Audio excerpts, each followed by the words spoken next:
Hello, I am Angela B. Chrysler, and we'll be reading an excerpt from 1763, A Boy, by author and copyright holder Jean Jordan, who has approved this reading. All stared into the fire, dwindling now to embers. No one had slept. No one had thought of anything except the respect and honor that would come this day following heroic deeds. Well, they did think of death. Death, not only of the bear, but of their own. And that romantic illusion of dying for a cause, any cause, kept returning to their heads, and they were swept up in the glory of the thought. They looked at each other, and Little Turtle nodded once in silent confirmation. Then, throwing his head back even farther, began a howl, a death howl, a chant of death echoing his sadness, and the preordained death that walked unasked among them. It was too late. Too late for visions, and the second guess that comes just before battle. Now only destiny mattered, and how legends told this story of bravery and honor, or cowardice and disgrace. The boy understood all this, and threw his head back with Little Turtle in a silent pantomime of misery. Death would pick and choose at will from these unwilling victims. Standing Oak and Otter and Stone Man and Owl sat up straight, their blankets slipping off their shoulders as they watched and listened in awe and admiration. Then they joined in what they felt was preparation to take the bear's great spirit for their own.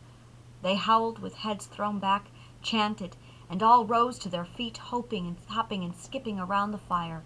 Little Turtle took some dust from a bag at his waist and threw it into the fire. It caught flame in a rainbow of arcing sparkles from his hand, flashing off into the early dawn in a puff of light smoke. At last it was time. The bear should die at rising sun. They gathered their weapons and were led upon the cliffs by Standing Oak. Not a word was said.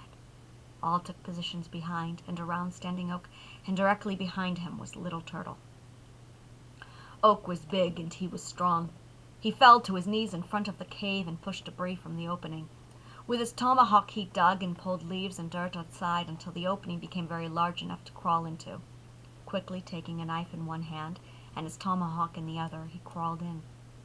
Almost at once a great roar was heard by those outside, and then a coarse shriek cut off by a quite audible crunch. Little Turtle dove into the opening at once. Now growls and savage cries were heard. Terror held the three young Delawares motionless. Cries and growls increased, and the boy leaped to the opening. Turtle's leg was thrashing just inside the opening, and he grabbed it and pulled for dear life. It was life, Little Turtle's. The leg was ripped and smashed, bloody, with fresh bones sticking out by the boy's hands. At first he could not pull the Indian youth free, but suddenly he ripped his friend free, and they fell in the dirt in front of the hunters. Just as quickly the giant bear sprang over Turtle's body with one mighty leap, slamming the boy aside with a savage swing of one paw. The boy tumbled against some rocks nearby with broken ribs and shoulder and an arm ripped open. At this one bound the bear rose up in front of Otter and enveloped him in bone-crushing, clawing anger.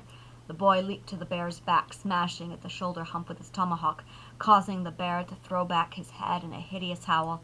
He dropped Otter like a crumpled rag and turned through the great gap of mouth toward the last two Delawares.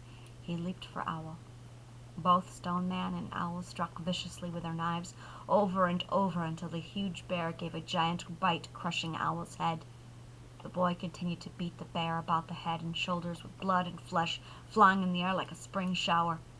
Then Stone Man went down beside Turtle and Otter and Owl. He did not move, and the hand of his tomahawk broke. The boy dropped it.